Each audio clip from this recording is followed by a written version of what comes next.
오늘은 우리가 아테네를 순례할 차례입니다. 그리스의 수도 아테네입니다. 성경에서는 오늘 본문을 보니까 뭐라고 나와 있습니까? 아덴으로 이렇게 번역을 하고 있습니다. 뭐 아덴이라고 해도 되고 아테네다 이렇게 얘기를 해도 되는데, 우리 교회 다니는 사람들, 성경을 이제 아는 분들은 아덴에도 아테네구나 하지만은 이 믿지 않는 사람들은 아덴이라고 하면은 못 알아듣습니다. 그래서 우리가 한 번 더 설명을 해줘야 됩니다. 그래서 여러분들이 아덴은 바로 아테네를 가리킨다, 이렇게 이제 다시 한번 이렇게 주지를 했으면 좋겠다 이렇게 싶습니다. 아테네는요, 다른 성지들과는 좀 성격이 좀 달라요. 가면은 보통 바울이 전도하러 갔던 곳이기 때문에 바울 기념교회 이런 것들이 주로 다 있었잖아요. 근데 오늘은 그런 교회를 순례하는 것이 아닙니다.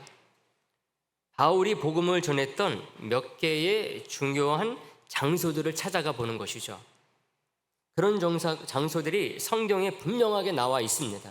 다행히 지금도요, 그 장소들이 그리스 아테네에 가게 되면은 명확하게 남아있기 때문에 우리들이 충분히 순례하는 데 있어서 의미가 있는 그런 시간이라고 할 수가 있습니다. 우리가 지난번에 살펴봤던 것처럼요, 바울은 베레아에서 배를 타고 인도해주는 사람들과 함께 아테네에 도착을 합니다. 베레아에서 아테네까지는 육지로만 따지면 한 500여 킬로 정도 이렇게 넘게 떨어져 있는 곳입니다. 배를 타고 왔지만은 아마 그 여정이 아마 쉽지 않았을 것 같아요. 게다가 베레아에서는 그 유대인들 때문에 쫓기듯이 왔거든요. 그리고 그 베레아에 바울이 전도 동역자, 항상 동행했었던 이 실라와 디모데를 거기에다 두고 왔습니다. 그러니까 마음이 좀 편치 않았을 것이라고 하는 거죠. 그러니 자기를 데려다 주고 가는 그 사람들에게 실라와 디모데에게 가서 말을 좀 전해달라, 그러면서 빨리 될 수 있는 대로 와라, 이렇게 이제 전해달라는 말을 남기고 그분들을 보냈습니다. 이렇게 해서 도착한 아테네인데요, 이곳이 어떤 곳인가 우리가 영상을 통해서 먼저 간단히 보도록 하겠습니다. 첫 번째 영상은 그 드론을 통해서 전체적으로 아테네가 이런 곳이구나. 물론 이제 2000년 전에 그 아테네는 아니에요. 오늘날의 그 아테네입니다. 그래서 그 아테네를 전체적으로 먼저 한번 간단히 훑어보는 식으로 상공에서 찍은 것을 잠깐 보도록 하는데요. 그 앞에 우리가 지금 2차 전도 여행지를 순례하고 있어요. 지난번에도 우리들이 그 2차 전도 여행지가 어디를 시작해서 어디까지인가 우리가 봤었는데, 오늘도 그거를 좀 복습하는 그런 차원에서 앞부분에는 이 2차 전도 여행지 출발지부터 마지막까지 그것을 우리가 2번 연속해서 간단히 보고, 그리고 나서 이제 뒷부분에 나오는 영상이 아테네 영상이다 하는 것을 생각하시면서 우리 첫 번째 영상 보도록 하겠습니다. 네, 보여주세요. 이번에는 제2차 전도 여행입니다. 사도행전 16장 6절 이하를 보면 본래 바울은 1차 전도 여행지를 다시 방문한 후에 아시아로 전도지를 확장하려고 했었지요. 그러나 그때는 하나님께서 막으셨습니다. 그래서 바울은 북쪽으로 이동하여 방황하다가 드로아에 이르렀고, 드로아에서 환상을 본 후에 마게도냐로 넘어갔습니다. 마게도냐 지방에서는 빌립보에 처음 교회를 세웠고요. 데살로니가와 베레아와 아덴, 곧 아테네를 거쳐서 고린도로 이동했습니다. 이번에는 제2차 전도 여행입니다. 사도행전 16장 6절 이하를 보면 본래 바울은 1차 전도 여행지를 다시 방문한 후에 아시아로 전도지를 확장하려고 했었지요. 그러나 그때는 하나님께서 막으셨습니다. 그래서 바울은 북쪽으로 이동하여 방황하다가 드로아에 이르렀고, 드로아에서 환상을 본 후에 마게도냐로 넘어갔습니다. 마게도냐 지방에서는 빌립보에 처음 교회를 세웠고요. 데살로니가와 베레아와 아덴, 곧 아테네를 거쳐서 고린도로 이동했습니다.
네, 잘 보셨죠? 네, 보셨으니까 아시겠지만은 오늘날 이 아테네는요, 옛날이나 지금이나 크게 다를 바 없이 높은 건물들이 없어요, 거의. 우리나라 서울, 또 우리 성남, 우리나라 도시 같지 않습니다. 아테네 이 전체가 고대 유적, 유물로 가득해가지고 보존 지역이 돼가지고요, 높은 건물들을 세우지 못하도록 이렇게 정부에서 방침을 정해가지고 그 가운데 있는 아크로폴리스 156m라고 나왔죠. 그보다 높은 건물들이 없을 정도로 그냥 어디서든지 아크로폴리스 언덕을 다 바라볼 수 있도록 이렇게 보존되어 있는 지역입니다. 오늘날은 거의 한 350만 명 정도 이렇게 산다고 그래요. 물론 이제 아테네라고 하는 도시만 해가지고서는 한 50여만 명인데, 우리처럼 이렇게 수도권 비슷하게 넓게 아테네로 보게 되면은 한 350여만 명이 사는 그런 도시가 됐다고 합니다. 근데 이거는 아테네가 고대 때도 이런 중요한 도시였었어요. 항상 아테네는 아테네가 생긴 이후로 계속해서 중요한 도시로 역할을 했다고 하는 것이죠. 그래서 고대 때에도 항상 20만 명, 30만 명이 넘는 그런 사람들이 북적거리는 아주 유서 깊은 도시가 아테네였습니다. 아테네라고 하는 도시 이름도 중요한데요, 이 이름 자체가 뭔가 하면은 그리스 로마 신화에 나오는 여신의 이름입니다. 여자신입니다. 여자신의 이름이에요. 제우스 딸인데요, 지혜의 신 혹은 전쟁의 신으로 알려졌어요. 그래서 그리스 로마 신화에 보게 되면은 지혜를 관장한다, 전쟁을 관장한다, 그런 신이 따로 있는데 그게 바로 아테네 여신이었다고 하는 것이죠. 이 신이 바로 이 아테네라고 하는 도시의 주된 신인 것입니다. 주신으로 아테네 여신을 섬긴 거죠. 그렇기 때문에 이름이 아테네가 돼버린 거예요. 그렇다고 해서 제가 계속해서 말씀드리지만 주신이 아테네다, 아폴론이다, 그렇다고 해가지고 그 신만 섬기는 게 아닙니다. 그리스 로마 신화에 나오는 모든 신들을 다 섬긴다, 그렇게 보면 돼요. 그러는 가운데 우리 도시에서는 이 신이 주된 신이다, 이렇게 하면서 그것을 중심으로 해서 모든 다른 신들을 섬기고 있다, 이렇게 보면 되는 것입니다.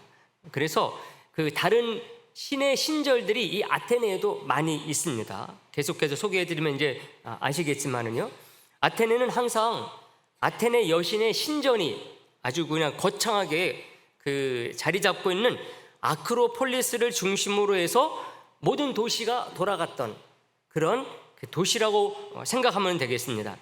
고대 세계의 예술과 문화의 중심지가 바로 아테네입니다. 지난번에 우리가 다음번에 우리가 살펴볼 곳이죠. 고린도 같은 경우는 아테네와 가까운 도시이거든요.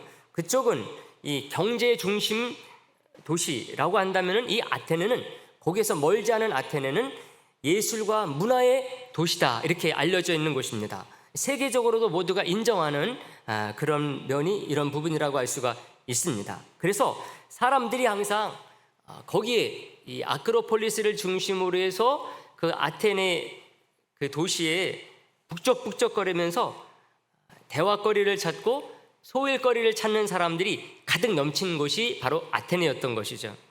그리고 그 유명한 파르테논 신전이 있는 곳이 바로 이 아크로폴리스입니다. 아까 그림도 봤지만은 또 이제 다음 그림에서 또 영상에서도 봅니다. 조그만 언덕 비슷한 그것을 아크로폴리스라 그러는데, 거기에 아주 웅장하게 서 있는 것이 파르테논 신전입니다. 이 아크로폴리스라고 하는 이 말이 우리가 이제 그리스, 로마 이쪽을 순례를 하면서 많이 등장하는 이름이거든요. 이거는 그냥 특별한 어떤 단어가 아니에요. 우리로 얘기하면은 그냥 언덕이다, 이렇게 생각하면 돼요. 근데 그거를 아크로폴리스, 언덕 위에 있는 도시, 그래서 아크로폴리스라고 그러는 것이거든요. 아크로는 그냥 높다라는 뜻입니다. 폴리스는 도시라고 하는 그런 뜻이에요. 합쳐져 가지고 언덕 위의 도시다, 이렇게 생각하면 되는 것입니다. 이 두 말이 합쳐져 생긴 것이 바로 아크로폴리스 하는데, 그 그리스의 모든 도시들은 다 이렇게 아크로폴리스를 중심으로 해서 도시가 이루어졌기 때문에 이 용어가 계속 나오고 있다고 보면 됩니다. 아까도 말씀드리고 또 우리 영상에서 봤지만은 별로 높지도 않다 그랬어요. 그 영상에서 보면은 156m 정도밖에 안 된다니까 우리 남한산성보다 훨씬 낮은 것이죠. 고대 모든 그리스 도시들은요, 이렇게 중심이 되는 언덕 위에 자기들이 주되게 섬기는 신전을 만들어 놓고, 그리고 이제 그 신앙생활을 하면서 삶을 영위했던 것이죠.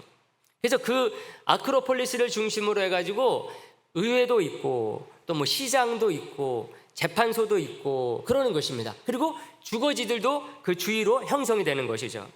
바로 아테네도 똑같이 그런 곳이라고 할 수가 있습니다. 그러면은 두 번째 우리가 영상을 통해서 이렇게 만들어져 있는 아테네의 중심이 되는 곳들, 그래서 사도 바울이 여기에 전도하러 갔을 때에 그 분명히 여기는 가서 전도했던 곳이거든요. 성경 말씀을 보게 되면은 사도 바울의 그 흔적이 남아 있는 그런 곳들 우리가 한번 둘러보도록 하겠습니다. 두 번째 영상 보여주세요. 한 7분 정도 됩니다.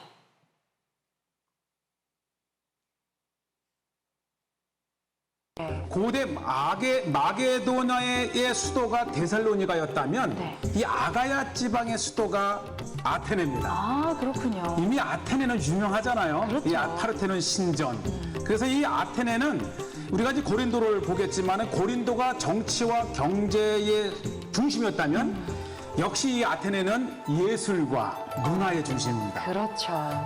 보이는 것이 이제 언덕. 이 그리스 하면 이제 폴리스, 아크로폴리스가 유명한데 네. 그 지대에서 가장 높은 곳에 성체 겸 신전을. 그렇죠. 너무 그리스 하면 사실 이 신들의 세계인데 특히 그 아테나의 여신을 모셨던 신전이 바로 아크로폴리스입니다. 아테네를 찾기 이전에 이미 고대의 강력한 도시국가 체제를 이루었고 그렇죠. 민주국가의 체계가 형성됐던 아테네의 상징 파르테논입니다. 당시 예수 그리스도를 전하러 왔던 바울에게 이 엄청난 규모의 신전 파르테논은 아마 강력한 복음의 도전이 됐을 겁니다. 그렇죠. 맞아요. 이 엄청난 신전이라는 것은 사실 이 그리스 전역에 고대의 폴리스들이 여러 개가 있는데 그 폴리스 고대 도시국가 연맹체의 중심이 이 아테네. 네. 그리고 특히 이제 아테네의 여신을 모셨던 이 파르테논 신전은 아마 이 고대 그리스 도립 양식의 극치를 보여주고요. 혹시 아세요?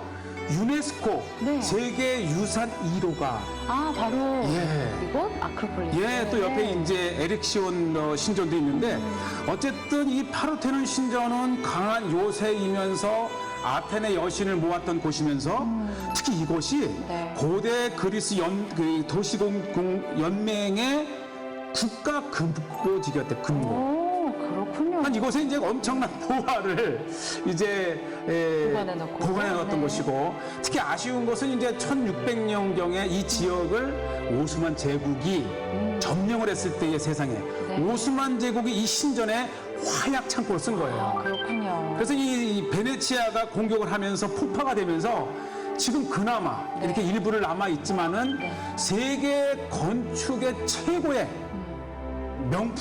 명작을 꾸무라면 바로 이 파르테논 신전이고요. 신전. 네. 또 영국에서 이제 그 1차 세계대전 이후에 이곳에 이 장식들을 좀 가져가서 대형 박물관에 있다 그러고요. 네.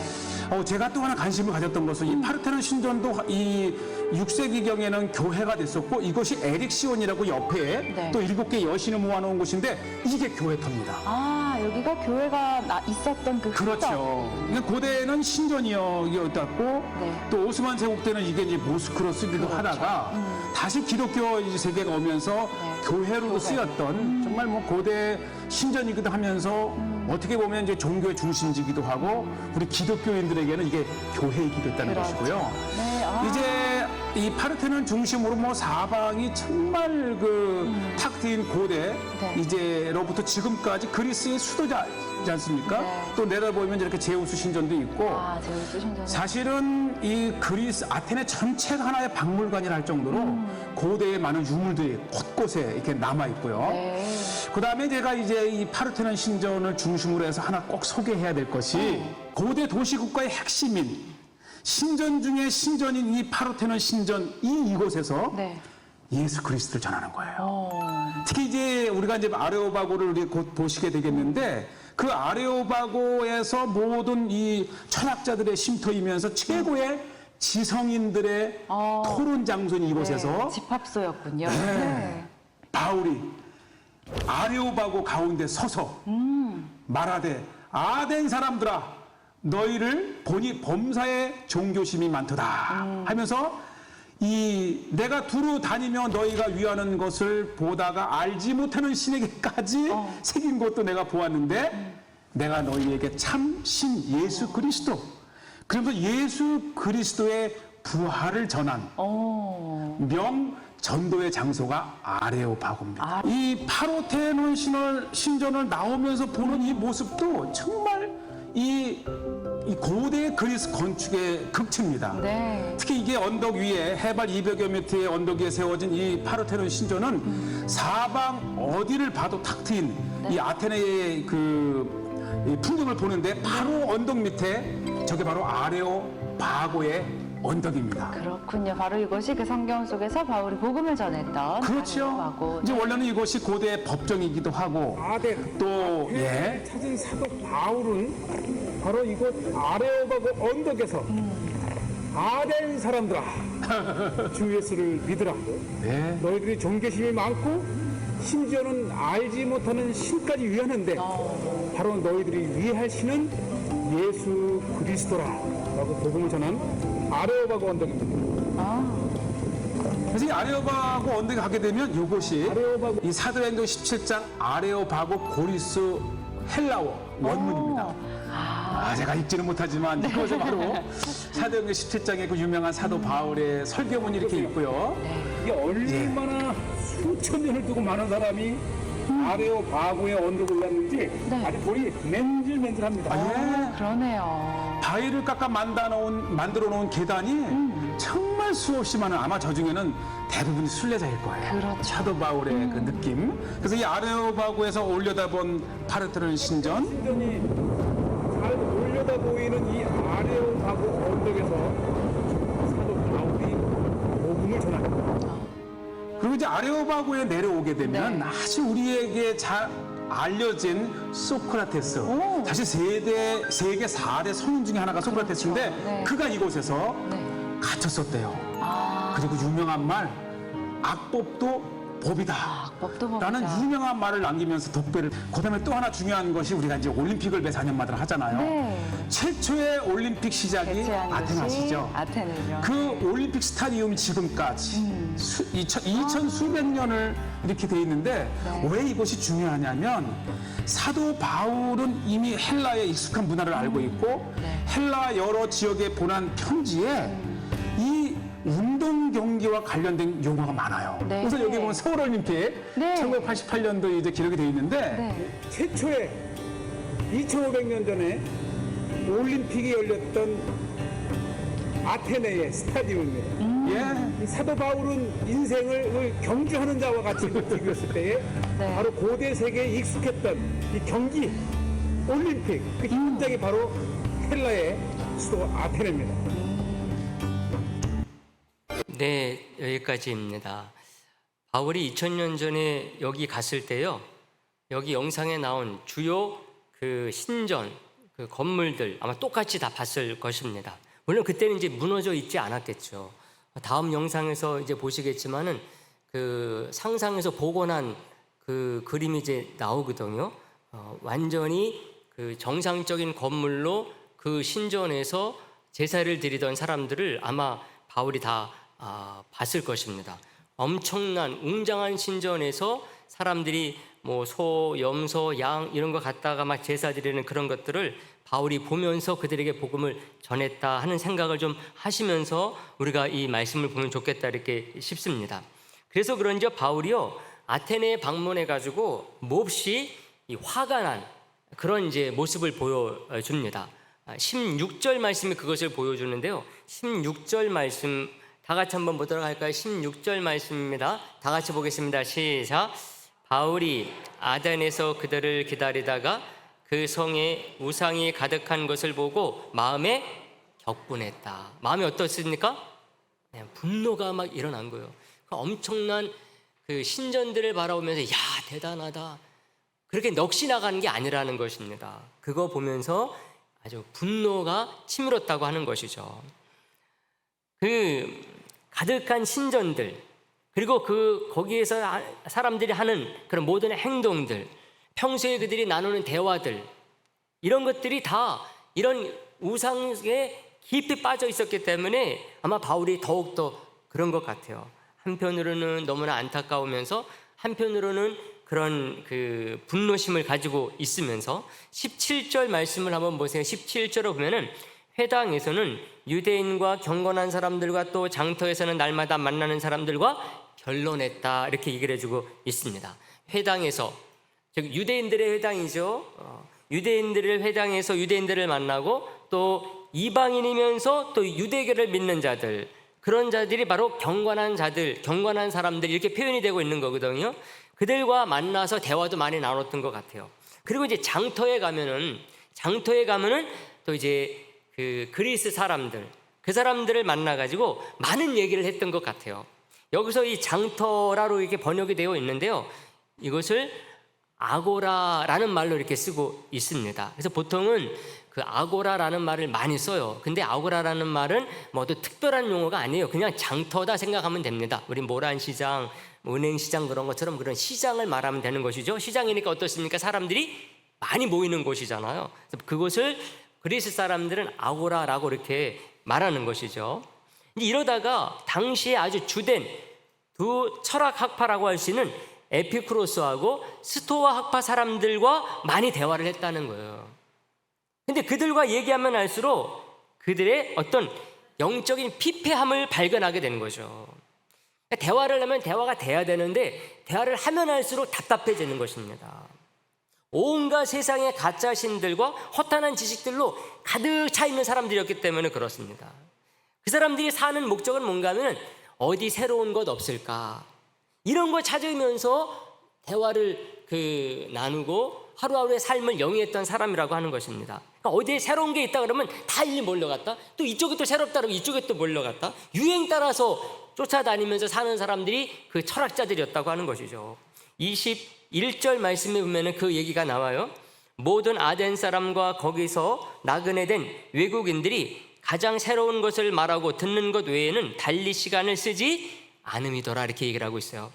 아테네는 고린도와 마찬가지로요 그리스의 고대 세계의 아주 중요한 도시였었기 때문에 많은 지역에서 이 아테네를 들리고 또 고린도에 들리고 이런 곳이었었거든요. 그러니까 그런 사람들이 오게 되면은 이 아테네 사람들이 그 사람들과 그런 철학적인 것들을 나누고 또 우상, 그리스 로마 신화에 대한 것들을 나누면서 시간을 보내는 거예요. 그러다 보니까 어떻습니까? 어제 한 얘기 오늘도 얘기하고 또 하면 별로 재미가 없잖아요. 그러니까 어떤 사람이 어제 이 아테네에 도착했는데 저기 아라비아에서 온 사람이더라, 아프리카에서 온 사람들이더라. 근데 들어보니까는 못 들어본 그런 새로운 얘기를 하더라. 그럼 다 글리 몰려가는 거죠. 이런 새로운 것들을 찾아서 유행 따라 사는 사람들이 아테네 사람이었다 보니까 바울이 그런 것을 보면서 너무나 답답했던 것이죠. 나중엔 분노가 치밀었다는 것을 이렇게 말씀해주고 있는 것이죠. 그들에게 있어서는 예수님의 복음은 관심 밖이었다고 하는 것입니다. 처음에 조금 관심을 보이다가 왜요? 새로운 곳이네? 그러다가 자기들의 평소 관심사와 별 다른 바 없다. 별로 관심이 안 간다. 그러면은 금방 바뀌는 거죠. 바울이 그러니까 더 화가 나는 거죠. 19절 말씀에 보게 되면은요, 그를 붙들어 아레오바고로 가며 말하기를 내가 말하는 이 새로운 가르침이 무엇인지 우리가 알 수 있겠느냐 이렇게 얘기하는 것입니다. 새로운 가르침이 무엇인지 알 수 있겠느냐 좀 배우자 그러는데 막상 진짜 그거 가지고 복음을 전하려고 하면은 관심 갖고 믿는 것이 아니라 이제 그거 듣고 나가지고 그게 다예요? 그걸로 끝난다는 것입니다. 다가가 보면은 그들이 금방 방어선을 치는 거죠. 관심을 갖는 듯 하다가 다시 자기들의 원래의 삶으로 돌아가 버린다는 것입니다. 자기들의 신화와 별로 다를 게 없네 내치는 것이죠. 이게 바로 바울이 아테네에 갔을 때 겪었었던 주된 분위기라고 할 수가 있어요. 워낙 이 아테네가 그 역사가 깊은 도시이고 아주 그 당시에도 그 전부터 오래도록 아주 강력한 영향력을 끼치는 그런 도시이다 보니까 이 사람들이 그 교만함으로 똘똘똘 뭉쳐 있는 거예요. 그러니까 바울이 이렇게 가서 그 복음을 전해 받아들이지를 않는 거죠. 자기들이 최고라는 그런 생각을 가지고 있었기 때문에 그런 것입니다. 그래서 여기서 우리가 마지막 영상을 보겠는데요. 바울이 아테네에 갔을 때 직접 걸어다니면서 사람들을 만나고 목격했었던 세 중요한 장소입니다. 앞에 영상에서 나온 곳들입니다. 근데 그 장소들이 그 어떤 곳이냐 좀 더 좀 구체적으로 접근해서 보는 시간을 갖도록 하겠는데요. 아크로폴리스 그리고 아레오바고는 이제 아고라 그 속에 같이 나온다 생각하면 되겠습니다. 그리고 이제 그 뒷부분에 가게 되면은 그 신전들 그것이 파르테논 그 언덕 위에 그 가장 웅장한 파르테논 신전뿐만 아니라 그 주위에 도시가 별로 넓지도 않은데도 불구하고 그런 많은 신전들이 자리 잡고 있었다는 그 신전들도 한번 보여드리도록 하겠습니다. 그래서 세 번째 영상 우리 보도록 하겠습니다. 마지막 영상입니다. 보겠습니다. 아테네는 그리스 문명의 상징이다. 아크로폴리스. 도심 중앙에 우뚝 솟아 있어 고대 아테네가 문명의 도시였음을 상징하고 있다. 아크로폴리스에 세워진 웅장한 건축물 파르테논 신전. 세계 문화유산 1호이자 고대 그리스 문명 최고의 걸작으로 손꼽히고 있다. 최고급 대리석을 동그란 모양으로 다듬어서 쌓아올린 기둥은 그 높이가 10여 미터. 그 규모만으로도 과거 화려했던 모습을 짐작할 수 있다. 거대한 규모의 화려한 색까지 입혀져 있었던 아크로폴리스.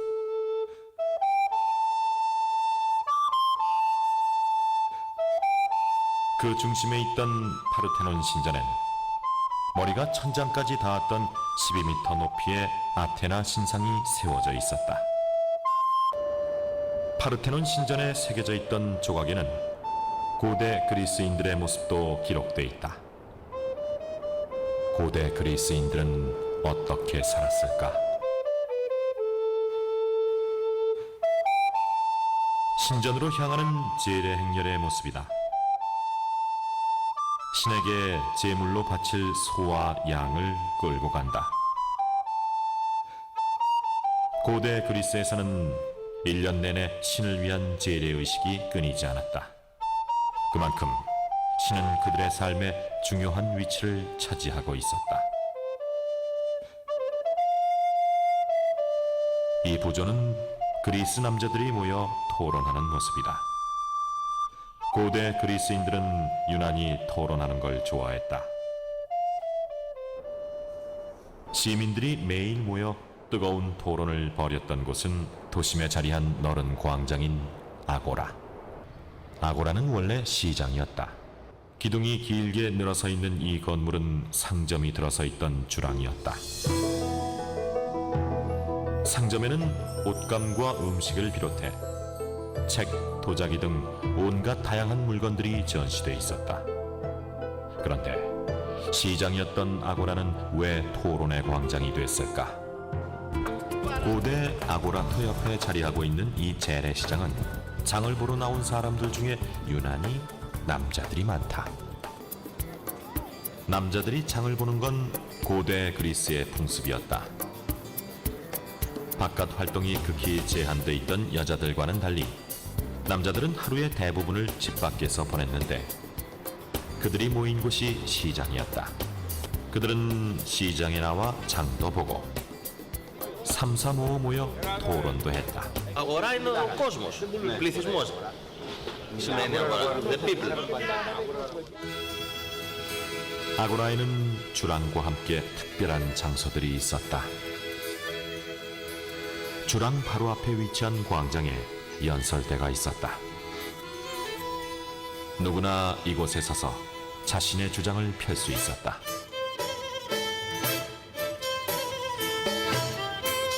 지금으로 치면 국회의사당인 500인단 회의소도 있었다. 추첨으로 뽑힌 시민대표단 500명이 모여 회의를 하던 곳이다. 그런가 하면 시민들이 재판관이 돼 재판을 진행하던 시민법정터도 있다.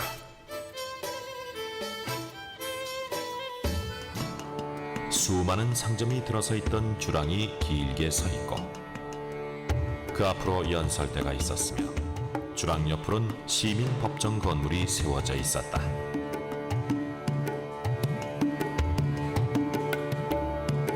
아고라는 시민들이 모여 자유롭게 토론을 벌이고 정치 활동을 하던 시민광장이었다. 아고라와 아크로폴리스가 있었던 아테네. 이것이 바로 고대 그리스에서만 볼 수 있었던 작은 도시국가 폴리스다.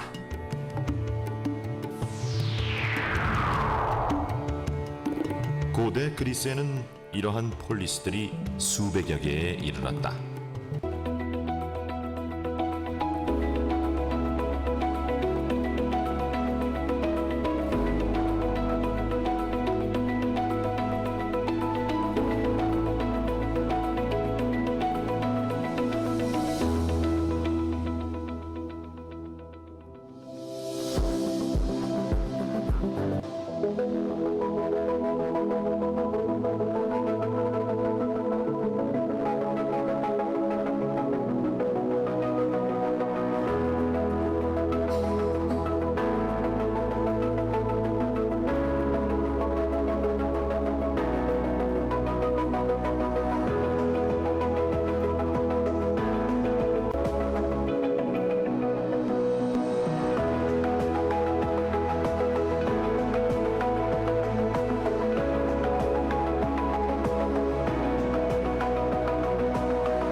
네, 다 보셨죠? 2000년 전 바울이 복음 전하러 갔었던 아테네의 그 모습을 상상할 수 있는 그런 영상이라고 할 수가 있습니다. 여러분, 2000년 전에 참 이런 건물들을 짓고 그 신을 섬기고 도시를 이루고 살았다. 이거 상상이 갑니까, 여러분? 우리 조선 시대만 해도 보통 집들 그 초가집 짓고 살았잖아요. 그 궁이 있어도 저렇게 웅장한 것들이 그 옛날 2000년 전 이렇게 지어져 가지고 있었다고 하는 것 가히 상상할 수 없는 그런 곳이라고 할 수가 있어요. 바로 거기서 이렇게 엄청난 신들을 섬겼기 때문에 정말 이런 신들이 진짜 살아있는 신이구나 하고 섬길 수밖에 없죠.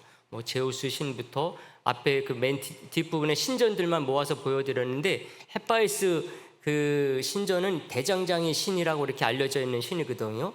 그 신을 섬기기 위해서는 웅장한 신전들을 만들어 놓고 제우스 신전 만들어 놓고 또 에렉테리온이라고 하는 그 여신들 섬기는 그런 신전들 이런 것들이 이렇게 엄청나게 웅장하게 지어져 있으니까는 거기 처음 온 사람들은 야 진짜 저 신들이 살아있는 거구나 그러니까 저런 건물들을 지어놓고 섬기겠지. 거기다 또 막 엄청난 재물들을 막 바치고 그러니까 전부 다 그 앞에서 기죽고 믿지 않던 사람들도 믿을 수밖에 없게 되는 그런 일들이 생길 수밖에 없어요. 그런데 이런 곳에 복음이 들어가니까 바뀐 것입니다. 예수님 한 분 12명의 제자를 시작으로 해가지고 시작된 초대교회가 이것을 완전히 바꿔 놓은 것이죠. 그래서 오늘날 여러분 세계에서 제우스신 진짜로 알고 섬기는 것은 없어요. 그 파르테논 신전 만들어 놓은 아테네 여신을 진짜로 알고 섬기는 그런 세상의 사람들은 하나도 없습니다. 다 이 신들이 가짜 신이요 죽은 신이라고 하는 것을 모르는 사람들이 없습니다. 오늘날은 그냥 신하거니 이렇게 우리가 알고 있는 것이거든요. 근데 이런 것들의 그 변화가 누구로부터 시작이 됐는가? 바로 2000년 전 아테네에 복음을 전하갔었던 바울과 같은 이런 복음 전하는 자들을 시작으로 해서 바뀌게 된 것이라고 생각하게 되면은 얼마나 놀라운 일이요, 우리 예수님 믿는 신앙이 얼마나 놀라운 것인가라고 하는 것을 알 수가 있습니다. 아테네가 그것을 잘 보여주고 있기 때문에 이 의미가 있는 곳이 아테네라고 할 수가 있습니다.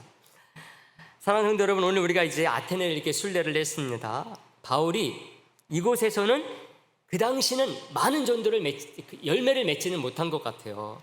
2명의 이름만 딱 나오는데 그 아레오바고 관리, 보통 재판장으로 이제 알려진 사람이거든요.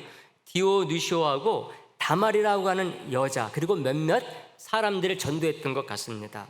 바울은 여기서는 누가 쫓아오는 사람이 없었어요. 아마 핍박받지도 않았던 것 같아요.